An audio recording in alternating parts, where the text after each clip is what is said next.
Cześć, Bartek Urban. Zapraszam do testu Volkswagena Golfa. I to będzie test połączony z relacją, bowiem nowym Golfem byłem na 50-leciu Golfa, czyli imprezie z okazji urodzin legendarnego już pojazdu. Jak Was nie interesuje test, to teraz na ekranie macie znacznik czasowy, gdzie się przenieść do małej relacji i krótkiej historii Golfa. A teraz zapraszam na test.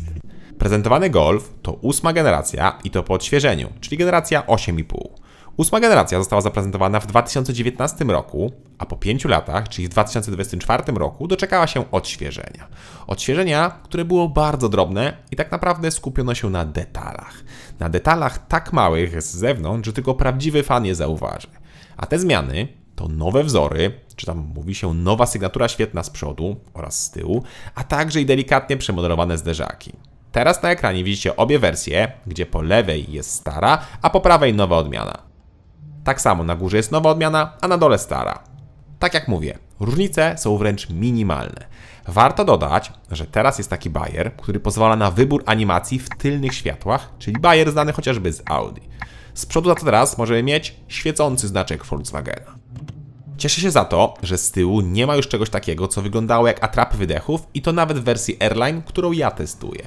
Szkoda tylko, że nadal wersja Airline ma znaczki tylko R, co może spowodować, że ktoś pomyśli, że to prawdziwa R-ka. I wydechy, jak widzicie, są schowane pod zderzakiem.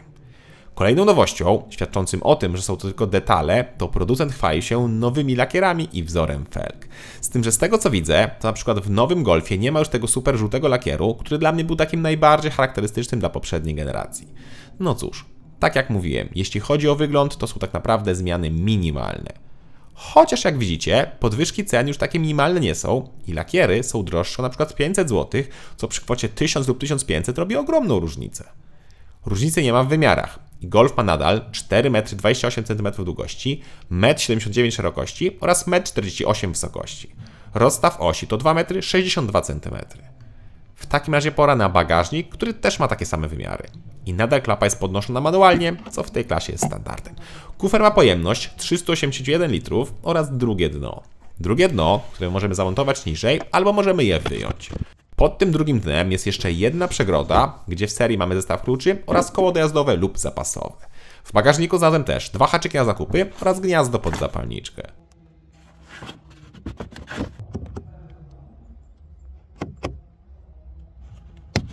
Kufer można powiększyć do 1237 litrów, co da się zrobić z poziomu kabiny, jak ma się wystarczająco długie ręce.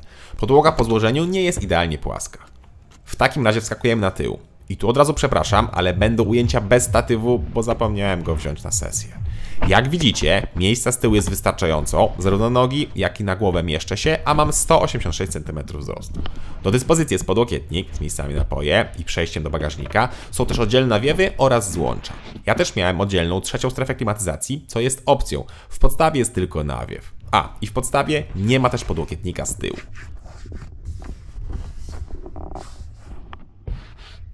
Wsiadamy naprzód, gdzie w odmianie Airline mamy fotele sportowe ze zintegrowanym zagłówkiem, które na szczęście są wygodne, chociaż domyślam się, że nie dla każdej osoby o każdym wzroście. Dla mnie były naprawdę bardzo wygodne i ja miałem fotel w pełni manualny, ale w opcji może on być elektryczny. Tak jak mówiłem, siedzimy wygodnie i mamy dobrą widoczność.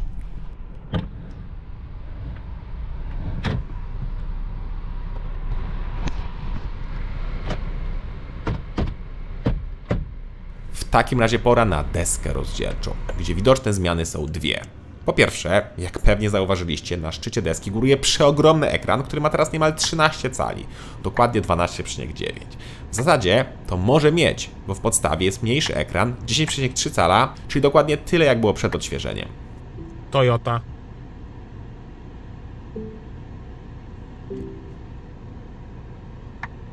Cześć Toyota.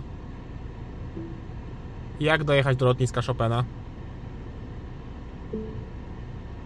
Niestety jeszcze nie mogę tego zrobić. I tak, nowy Golf ma podpięty ChatGPT i komendy głosowe, jednak jeszcze one nie działają. Będą działały dopiero po 48 tygodniu tego roku. Wróćmy więc do wyświetlaczy. Na obu ekranach pracuje ten sam system i moim zdaniem ten mniejszy ekran będzie zdecydowanie lepszy. Lepszy, bo ten jest po prostu za duży. Nowością jest też system, który na przykład znamy z Passata czy modeli elektrycznych, takich jak chociażby testowane przeze mnie niedawno ID7. System wreszcie działa bez problemów, nie ma on większych przycięć, czy się nie wyłącza. A mówię to tylko dlatego, że jak wchodził nowy Golf, właśnie tej 8. generacji, to tam działy się cuda z tymi multimediami. Niestety mi zdarzały się na przykład takie historie.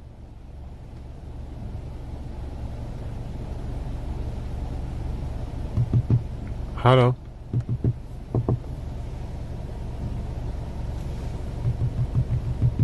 Co się stało?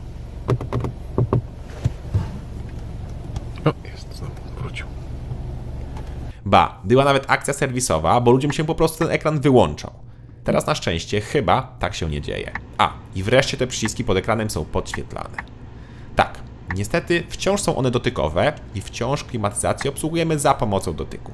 I żeby na przykład zmienić nawiew, trzeba sobie poklikać. Volkswagen mówił, że przywróci fizyczne przyciski i tak też zrobił. Z tym, że nie tutaj, a tu, na kierownicy.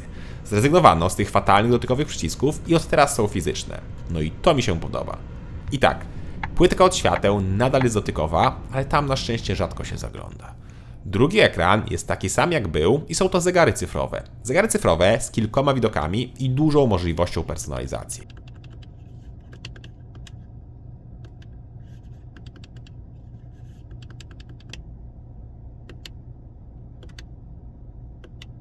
Tak jak i przed liftem, mamy też możliwość zmiany kolorów, które zmieniają się zarówno na ekranie głównym, jak i na zegarach cyfrowych. To wszystko jest razem połączone.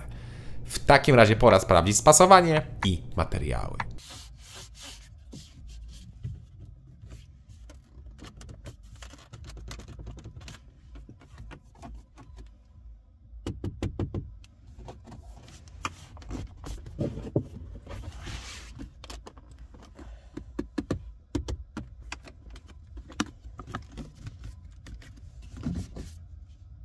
No nie jest źle, jak na tą klasę. Mam oczywiście zastrzeżenia do Piano Black, bo jest go za dużo oraz ekran nieco skrzypi. No ale chyba nikt normalny tak tym ekranem nie rusza, plus podczas jazdy jest cisza. To w takim razie pora na schowki i zaglądamy pod maskę.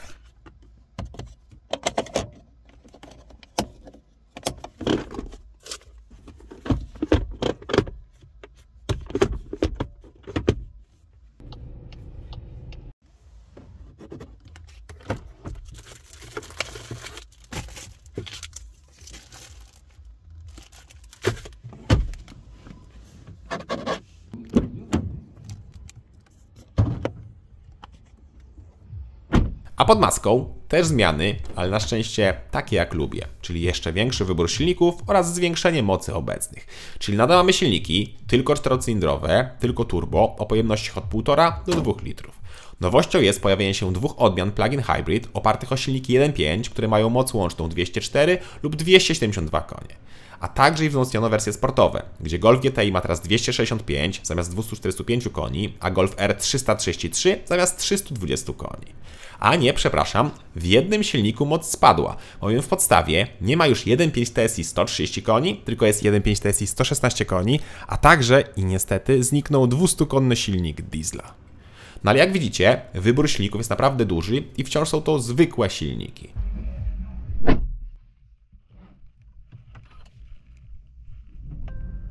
Ja do testu wybrałem wersję 1.5 ETSI o mocy 150 koni.